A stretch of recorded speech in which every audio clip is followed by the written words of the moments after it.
سمجھتے ہیں کہ رمضان کے روزے ہمارے اللہ نے اور شریعت اسلامی نے کیوں دیا ہے؟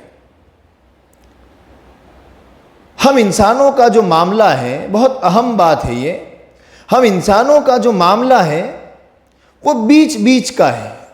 کیوں؟ اس لیے کہ اس دنیا میں جانور بھی ہیں، شیر، چیتا، بھیڑیا، درندے، حیوانات، اور اس دنیا میں اس کائنات کا ایک حصہ فرشتے بھی ہیں۔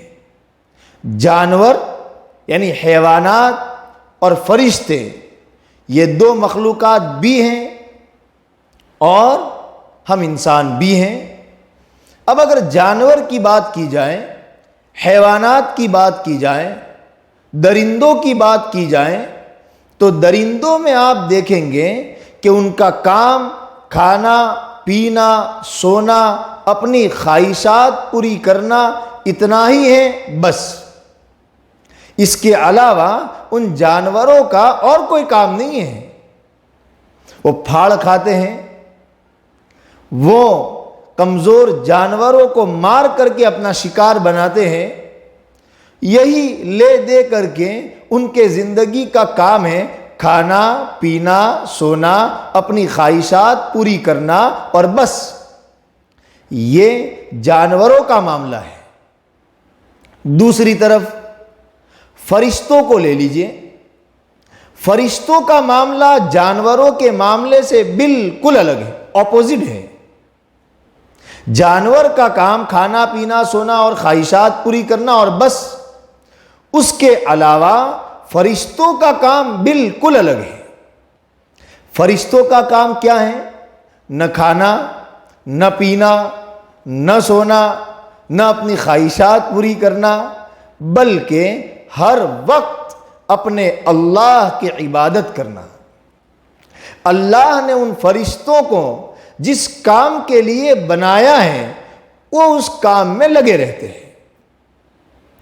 کوئی فرشتہ ہیں جو ہمیشہ رکوع ہی میں ہے، کوئی فرشتہ ہیں جو ہمیشہ قیام کی حالت میں ہے، جیسے ہم نماز میں کھڑے رہتے ہیں، کوئی فرشتہ ہیں جو سجدے ہی کی حالت میں ہے، کوئی فرشتہ ہیں جس کو اللہ نے بندوں کو روزی پہنچانے کا کام دیا ہے، وہ وہی کام کر رہا ہے، کوئی فرشتہ ہیں جن کو اللہ نے انسانوں کی روح قبض کرنے اور موت دینے کا کام کیا ہے، وہی کر رہا ہے۔ نہ کھانا ہے، نہ پینا ہے، نہ سونا ہے۔ اب دیکھیے، دو طرح کی مخلوقات ہو گئی، ایک جانور، حیوانات، ان کا کام بالکل الگ ہے۔ ایک اور طرح کی مخلوق ہو گئی فرشتے، ان کا کام بالکل الگ ہے۔ ایک کا کام کھانا، پینا، سونا، خواہشات پوری کرنا، اور فرشتوں کا کام نہ کھانا، نہ پینا، نہ سونا، صرف ہر وقت اپنے مالک اور اللہ کی عبادت میں لگے رہنا۔ دونوں بالکل اپوزٹ ہیں۔ اب آپ آئیے ہم انسانوں میں ہیں۔ ہم انسان نہ جانور ہیں صرف کہ ہمارا کام صرف کھانا، پینا، سونا اور اپنی ضرورت اور خواہشات کو پورا کرنا ہو اور بس۔ اگر ایسا ہوتا تو انسان کسی بڑے کے سامنے سر نہ جھکاتا۔ اگر ایسا ہوتا تو انسان کبھی پوجا پاٹ نہ کرتا۔ اگر ایسا ہوتا تو انسان کسی غریب کی مدد نہ کرتا۔ اگر ایسا ہوتا تو انسان کسی پیاسے کو پانی نہ پلاتا۔ ہر وقت کھاتا رہتا، پیتا رہتا، اپنی ضرورت پوری کرتا رہتا ان جانوروں کی طرح اور بس۔ لیکن انسان صرف جانوروں جیسا نہیں ہے، اور انسان خالی فرشتوں جیسا بھی نہیں ہے۔ خالی کیا مطلب؟ کہ جیسے فرشتوں کا کام ہر وقت عبادت کرنا ہے، اپنے مالک کے سامنے سر جھکانا ہے، اسی طرح انسان کا کام بھی ہر وقت عبادت عبادت عبادت ہو، ایسا نہیں ہے۔ اگر ایسا ہوتا تو انسان پوری زندگی نماز ہی میں کھڑا رہتا، کھاتا ہی نہیں، پیتا ہی نہیں، نکاح نہ کرتا، بزنس اور کاروبار نہ کرتا، کچھ بھی نہ کرتا، ہر وقت رکوع میں، سجدے میں، روزے میں، نماز میں، صدقہ خیرات میں، ہر وقت یہی کرتا۔ لیکن ایسا بھی نہیں ہے۔ اس سے سمجھ میں آیا کہ انسان نہ صرف جانور ہے اور انسان نہ صرف فرشتہ ہے، انسان تھوڑا سا جانور بھی ہے، اس لیے کہ کھاتا ہے، پیتا ہے، ضرورتیں پوری کرتا ہے، اور انسان تھوڑا سا فرشتوں جیسا بھی ہے، اس لیے کہ عبادت بھی کرتا ہے، غریب کی مدد بھی کرتا ہے، بھوکوں کو کھلاتا بھی ہے، پیاسوں کو پلاتا بھی ہے، بیمار کی عیادت بھی کرتا ہے۔ تو انسان جو ہے وہ نہ صرف جانور ہے، اگرچہ آج کے زمانے میں انسان اور جانور میں کوئی خاص فرق نہیں ہے، لیکن جو ریالٹی ہے، جو حقیقت ہے، وہ یہ ہے کہ انسان نہ صرف جانور ہے اور انسان نہ صرف فرشتہ ہے، انسان تھوڑا سا جانور جیسا بھی ہے اور انسان تھوڑا سا فرشتوں جیسا بھی ہے۔ کیوں؟ اس لیے کہ انسان میں دو چیزیں ہیں۔ انسان کو ہمارے مالک نے، اللہ نے جو ڈیزائن کیا ہے وہ کچھ اس طریقے سے ہی ڈیزائن کیا ہے کہ اس میں تھوڑا سا جانور پنا بھی ہے اور اس میں تھوڑا سا فرشتہ پن بھی ہے۔ اس لیے کہ انسان میں دو چیزیں ہیں، ایک ہمارا یہ جسم، ہماری یہ باڈی، ہمارا یہ اسکیلیٹن، ایک پارٹ ہمارا یہ ہے، ایک دوسرا پارٹ جس کو ہم جسم کہتے ہیں، ایک دوسرا پارٹ ہمارا یہ جسم کے اندر جو اصل چیز ہے، جو ہے تو ہم ہیں، جو ہے تو جسم کام کا ہے، جو نہ ہو تو جسم کوئی کام کا نہیں۔ وہ کیا ہے؟ وہ روح ہے، جس کو ہندی میں آتما کہتے ہیں کہ وہ پرارتھنا کرو فلاں کی آتما کو شانتی ملے گی۔ انگریزی میں اگر کہیں تو وہ ساؤل ہے، روح کہیے، ساؤل کہیے یا آتما کہیے، یہ بھی ہے انسان میں۔ تو دو چیزیں ہو گئی، ایک انسان میں جسم ہے اور ایک انسان میں روح، ساؤل اور آتما ہے۔ انسان میں چونکہ جسم ہے اور یہ جسم جو بنا ہے وہ کہاں سے بنا ہے؟ وہ جسم مٹی سے بنا ہے، منشیہ مٹی سے بنا ہے، اور اسی لیے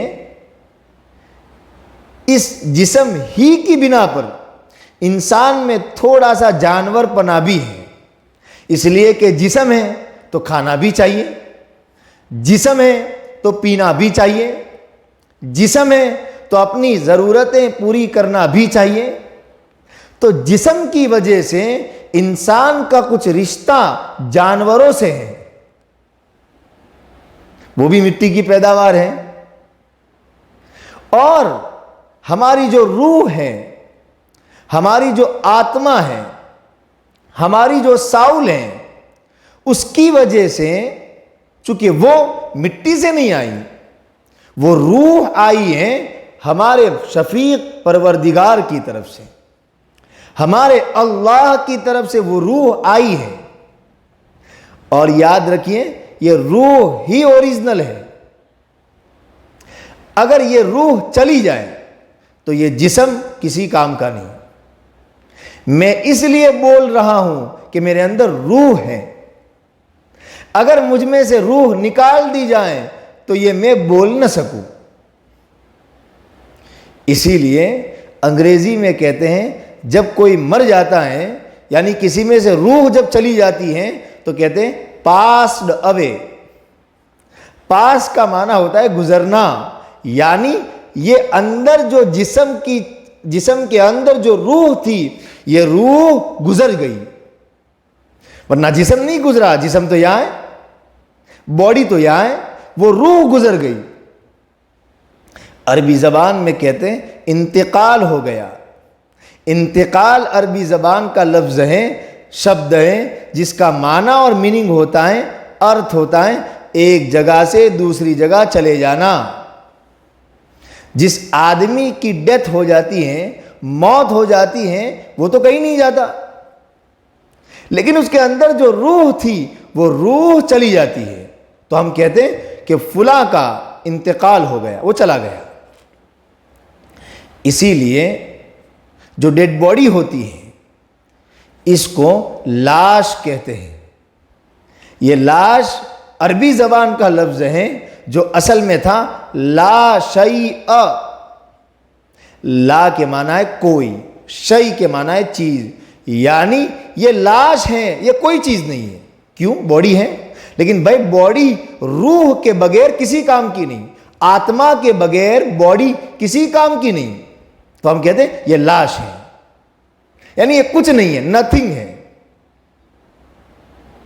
تو خیر، ہمارے جسم کے ساتھ جو دوسری چیز ہے روح، وہ روح اس مٹی سے نہیں آئی، وہ روح اوپر سے آئی ہے، مالک کی طرف سے آئی ہے۔ اسی لیے ہماری کچھ مناسبت، ہماری کچھ مشابہت فرشتوں کے ساتھ بھی ہے۔ اگر ہم صرف جسم ہوتے ہیں تو ہم صرف جانور ہوتے، اگر ہم صرف روح ہوتے ہیں، ساؤل ہوتے ہیں، یہ باڈی بالکل نہ ہوتی تو ہم صرف فرشتے ہوتے۔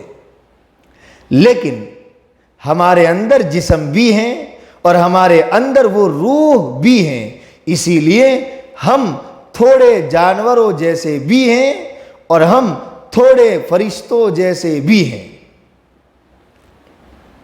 اب دیکھیے، ہم یوں کہہ سکتے ہیں کہ ہم میں مادیت بھی ہے یعنی جسمانیت، اور ہم میں روحانیت بھی ہے یعنی فرشتوں جیسی بات۔ اب یہ جو جسم اور روح ہے یہ ہمیشہ ان میں ٹکراؤ رہتا ہے، ہمیشہ ان میں کانفلکٹ رہتا ہے، ہمیشہ ان میں آپس میں لڑائی ہوتی ہے۔ کس طرح لڑائی ہوتی ہے؟ جیسا کہ ابھی کہا کہ ہمارا جو جسم ہے وہ مٹی سے آیا ہے، جس کی وجہ سے ہم جانوروں جیسے ہیں، اور ہماری جو روح ہے وہ روح اوپر سے آئی ہے، جس کی وجہ سے ہم فرشتوں جیسے ہیں۔ اب ان دونوں میں ہمیشہ لڑائی چلتی ہے۔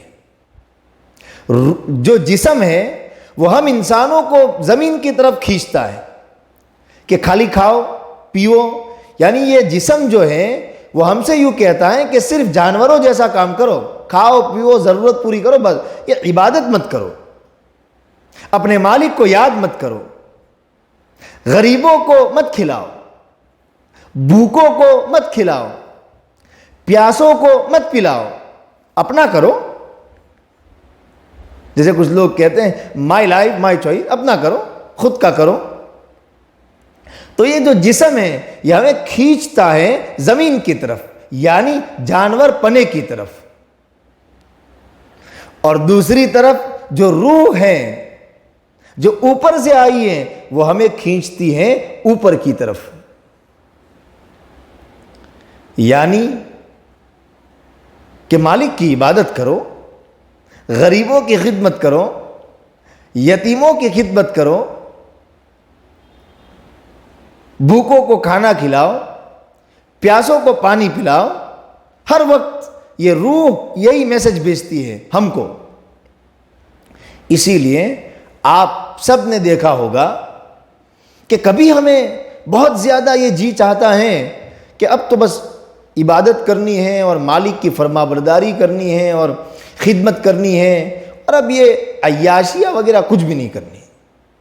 اور کبھی یہ ہوتا ہے کہ چھوڑو یہ سب، بس کھاؤ پیو مست کرو، اور بس یہ لڑائی ہر وقت چلتی ہے، اور صرف مسلمانوں میں نہیں چلتی، ہر انسان میں یہ لڑائی چلتی رہتی ہے۔ جسم نیچے کی طرف کھینچتا ہے اور روح اوپر کی طرف کھینچتی ہے۔ ہر وقت ان میں برابر جھگڑا ہوتا رہتا ہے۔ اب ہوتا کیا ہے؟ اب سمجھیے، جب انسان پر یہ جسم غالب آ جاتا ہے، انفلوئنس جسم کا ہو جاتا ہے، بات جب جسم کی چلنے لگتی ہے، روح کی نہیں، لڑائی ہوتی ہے جسم میں اور روح میں، لیکن جب بات جسم کی چلتی ہے، انسان جب کہنا جسم کا مانتا ہے اور روح بالکل کمزور ہو جاتی ہے، تو پھر انسان میں اور جانور میں کوئی خاص فرق نہیں رہتا۔ جانور بھی ایک دوسرے جانور پر حملہ کر کے اس کو کھاتا ہے، یہ انسان بھی 3 اور 4 اور 6 سال کی بچی کا ریپ کرتا ہے۔ یہ وہی انسان کرتا ہے جس نے اپنے جسم کو خوراک دی ہے، روح کو بالکل نگلیکٹ کر دیا ہے، روح کو بھول گیا ہے۔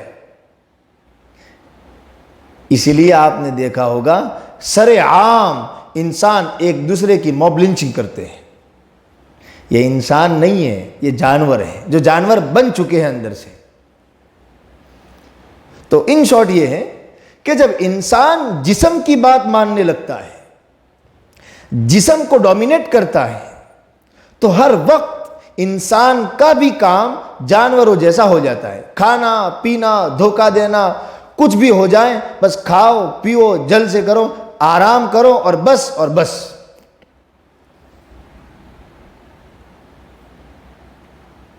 اور جب انسان میں روح غالب آ جاتی ہے، روح ڈومینیٹ آ جاتی ہے، تو پھر انسان عبادت کرتا ہے، ہر وقت مالک کی عبادت میں لگا رہتا ہے، غریبوں کی خدمت کرتا ہے، اور بس اور بس۔ لیکن انسان کے لیے یہ بھی نہیں ہے کہ وہ صرف جانور بن جائے، اور انسان کے لیے یہ بھی نہیں ہے کہ وہ صرف فرشتہ بن جائے۔ اس لیے کہ اگر انسان صرف جانور بن گیا تو سماج کا کیا حال ہوگا یہ ہم سمجھیں گے، اور انسان اگر صرف فرشتہ بن گیا تو اس کا کیا حال ہوگا یہ بھی ہم سمجھیں گے۔ پوری ہیومن جو ہسٹری ہے، پوری جو انسانی جو ہسٹری ہے، جو تاریخ ہے، جو اتہاس ہے، وہ انہی دو کے سائیڈ ایفیکٹ ہیں کہ یا تو انسان نے صرف جسم کا کہنا مانا تو اس کا آؤٹ پٹ کچھ اور نکلا، یا تو انسان نے صرف روح کا کہنا مانا اور کھانا چھوڑ دیا اور پینا چھوڑ دیا تو اس کا آؤٹ پٹ کچھ اور نکلا۔ کیا نکلا؟ جب انسان نے صرف جسم کا کہنا مانا تو ابھی ہم نے پڑھا کہ انسان صرف جانور بن گیا، پھر سماج دکھی ہو گیا، لوگ تکلیف میں پڑ گئے، غریب پریشان ہو گئے، اس لیے کہ کوئی مدد ہی نہیں کرتا۔ اور جب انسانی ہیومن ہسٹری میں جب انسان نے اس جسم کو بالکل غلط سمجھا کہ نہ کھانا ہے، نہ پینا ہے، نہ کچھ، صرف عبادت کرنی ہے، پرارتھنا کرنی ہے، اور یہ کرنا ہے اور وہ کرنا ہے، اور بس، تو اس کا سائیڈ ایفیکٹ کیا نکلا؟ اس کا نتیجہ یہ ہوا کہ انسان کا رشتہ اس جسم سے ٹوٹ گیا، انسان کا رشتہ اس عقل سے ٹوٹ گیا، اس لیے کہ وہ سنیاس لینے لگا۔ قرآن نے کہا وَرَهْبَانِيَّةً ابْتَدَعُوهَا، رہبانیت، سنیاس جیسے کچھ لوگ لے لیتے ہیں کہ نہ کھانا ہے نہ پینا ہے اور بس ہر وقت پرارتھنا کرنی ہے، نہ جسم پر سر پر بال رکھنے ہیں، نہ جسم پر کپڑے پہننے ہیں، اس لیے کچھ لوگ ننگے ہی گھومتے ہیں، کچھ لوگ نکاح نہیں کرتے، شادی نہیں کرتے۔ یہ اس وقت ہوا جب انسان نے اس جسم کو بالکل نگلیکٹ کر دیا، اور جو روح ہے، جو آتما ہے، اسی کو سب کچھ سمجھ لیا، تو پھر کیا ہوا؟ انسانی سوسائٹی تباہ ہو گئی۔ اس لیے کہ جب کوئی نکاح اور شادی اور میرج ہی نہیں کرے گا تو سوسائٹی تو چلے گی نہیں. جب کوئی بزنس ہی نہیں کرے گا، اس لیے کہ بزنس انسان کھانے پینے اور پیسوں کے لیے کرتا ہے، تو جب انسان نے اس جسم کو نگلیکٹ کر دیا تو بزنس کرنا بھی بند کر دیا، اور جب بزنس بند ہو گیا تو سوسائٹی بھی ختم.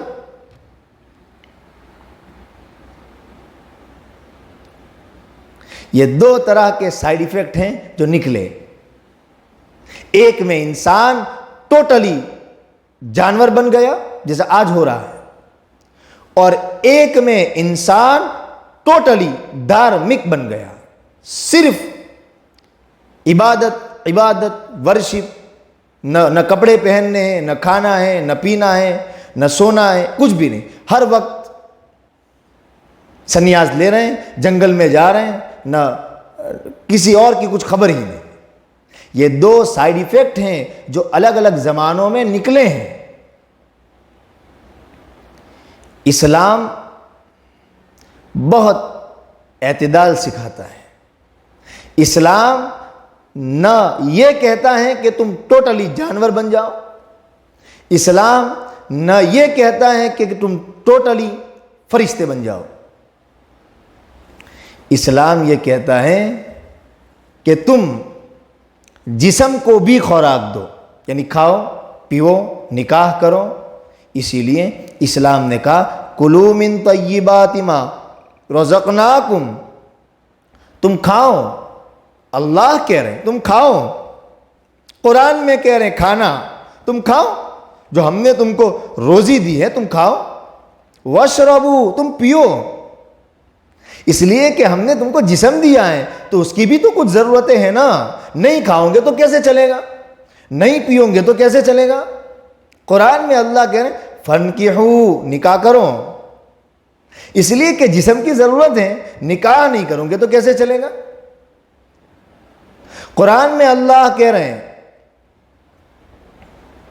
کہ جب نماز ہو جائے تو کاروبار کرو. بزنس کا اللہ کہہ رہے ہیں، تجارت کا کہہ رہے ہیں. کیوں؟ جسم ہے نا. تو اسلام یہ کہتا ہے کہ جو جسم ہے اس کو بھی خوراک دو، اور جو روح ہے، جو آتما ہے، جو ساؤل ہے، اس کو بھی خوراک دو. جسم کا خوراک جیسا کہ ہم نے پڑھا، جسم مٹی سے بنا ہے تو جسم کا خوراک بھی مٹی سے آیا ہے، اور یہ آتما اوپر سے آئی ہے تو آتما کا خوراک بھی اوپر سے آیا ہے. اور وہ آتما کا خوراک کیا ہے؟ قرآن یہ آتما کا خوراک ہے. قرآن کی شکشائیں یہ آتما کا خوراک ہیں. نماز، روزے، زکوٰۃ یہ آتما کا خوراک ہے. مالک کی عبادت یہ آتما کا خوراک ہے. کیا خوبصورت ہے اسلام کہ نہ اسلام نے یہ کہا کہ کھاؤ پیو اور بس کچھ بھی مت کرو. اس لیے کہ اگر ایسا ہوتا تو انسان جانور بن جاتا. نہ اسلام نے یہ کہا کہ نہ کھاؤ نہ پیو نہ شادی کرو، کچھ بھی نہیں، نہ بزنس، صرف عبادت عبادت اور عبادت اور پرارتھنا اور بس. اسلام نے دونوں کو ساتھ میں لیا. اس لیے کہ انسان میں جسم بھی ہے، روح بھی ہے، تو اسلام نے کہا جسم کو بھی خوراک دو، روح کو بھی خوراک دو. نہ صرف یہ کہ تم ہر وقت کھا رہے ہو پی رہے ہو اور بس، نہ یہ کہ ہر وقت عبادت عبادت عبادت، دونوں ساتھ میں. لیکن اسلام ایک بات اور ایڈ آن کرتا ہے، اور وہ بات یہ ہے کہ خوراک دونوں کو دو، لیکن تمہارے ہیومن باڈی پر جو کنٹرول ہو وہ جسم کا نہ ہو، وہ روح کا ہو. جو راج ہو وہ راج جسم کا نہ ہو، وہ راج روح کا ہو. سپریم یہ روح ہو، جسم اس روح کے انڈر کنٹرول ہو. اس لیے کہ جسم اگر ڈومینیٹ ہو گیا، جسم اگر حاوی ہو گیا، ہم نے اپنا کنٹرول اگر جسم کے حوالے کر دیا تو ہم جانور بن جائیں گے۔ اس لیے اسلام کہہ رہا ہے کہ تم اپنے باڈی کا جو کنٹرولر ہے وہ روح کو دو جو اوپر سے آئی ہے، تاکہ تم ٹھیک ٹھیک طریقے سے جی سکو، زندگی گزار سکو۔ ایک مثال تو فار ایگزامپل، ہم کسی بس میں ٹریول کر رہے ہیں، سخت گرمی ہے، ہمارے پاس ایک ہی چھوٹا سا بوتل جو ہم اکیلے پی سکتے ہیں، ٹھنڈا پانی ہے، کول واٹر ہے، ہمیں بھی پیاس لگی ہے، ہم سوچ رہے تھے کہ میں پانی پیوں، اور اسی دوران اسی بیچ میں ایک اور پیسنجر بس میں چڑھا، بوڑھا آدمی، بہت بوڑھا، بہت اولڈ، اور وہ پیاس کی وجہ سے پانی کر رہا ہے، اس کے پاس کوئی پانی نہیں ہے، ہمارے پاس ہے لیکن اتنا ہے کہ ہم پی سکتے ہیں۔ اب دو چوائس ہیں، یا تو وہ پانی ہم پی جائے، اور جو ہمارا جسم ہے وہ تو یہی کہے گا کہ بھائی تو پی جا، اس لیے کہ تجھے بھی تو پیاس لگی ہے نا۔ لیکن ایک طریقہ روح کا ہے، روح یہ میسج دیتی ہے، اس لیے کہ یہ روح غریبوں کو کھلانا اور پیاسوں کو پلانے کی شکشا دیتی ہے۔ یہ روح، جانور لڑتے ہیں تو روح یہ کہتی ہے کہ نہیں، ہمیں اس کو دینا چاہیے، ہم تو جوان ہیں، ہم برداشت کر لیں گے، ہم کہیں اور پی لیں گے، یہ بیچارہ بوڑھا آدمی کہاں جائے گا۔ اب جس کے اندر جسم کا کنٹرول ہوتا ہے، باڈی کا کنٹرول ہوتا ہے، اے باڈی ہوتی ہے اور بی روح ہوتی ہے، وہ کیا کرے گا؟ وہ خود پی جائے گا، خود پی جائے گا۔ لیکن جس آدمی پر روح کا کنٹرول ہوتا ہے، وہ بات جسم کی نہیں مانے گا، وہ روح کی مانے گا، اور وہ یہ کہے گا کہ میں تو برداشت کر لوں گا، میں اس کو دے دیتا ہوں، اور وہ ایک گلاس پانی، ایک بوتل چھوٹا سا پانی وہ اس بوڑھے آدمی کو دے دیتا ہے اور خود پیاسا رہنا برداشت کر دیتا ہے۔ ایک اور بات تھوڑی سی میں ایڈ آن کروں، اس وقت جب آپ بوڑھے آدمی کو پانی دیتے ہیں، ایک بات ہم سب کو ماننی چاہیے کہ کیا ہمیں یہ ٹھنڈک ملتی ہے کہ نہیں کہ ہم نے کسی کی مدد کر دی؟ اس کا مطلب ہمارے اندر روح ہے، ہم جانور نہیں ہیں۔ اگر ہم جانور ہوتے ہیں تو ہمیں خوشی نہ ہوتی، ہمیں تکلیف ہوتی، لیکن ہمیں تو خوشی ہوتی ہے کہ ہم نے اس بوڑھے آدمی کی مدد کر دی۔ اسی لیے کبھی کبھی کہا جاتا ہے کہ آپ تو فرشتے ہیں، یعنی مدد کرنا جانوروں کا کام نہیں ہے، مدد کرنا فرشتوں کا کام ہے۔ تو اس سے پتہ چلا کہ کامیابی اس میں ہے، ہماری زندگی ٹھیک ٹھیک اس وقت گزرے گی جب ہمارا کنٹرولر جسم نہیں ہوگا، روح ہوگی۔ تو ہمیں کہنا روح کا ماننا ہے، جسم کا نہیں۔ اسی لیے شریعت نے، اسلام نے ایک موقع ایسا دیا جس میں یہ ہمارا جسم تھوڑا کمزور ہو جائے،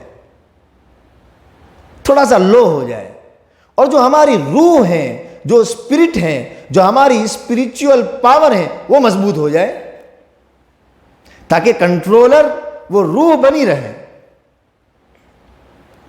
اسی لیے رمضان کا مہینہ، یا شاید اس لیے بھی اللہ نے، ہمارے مالک نے ہم انسانوں کو رمضان کے روزے دیے ہیں۔ اب دیکھیے، رمضان کے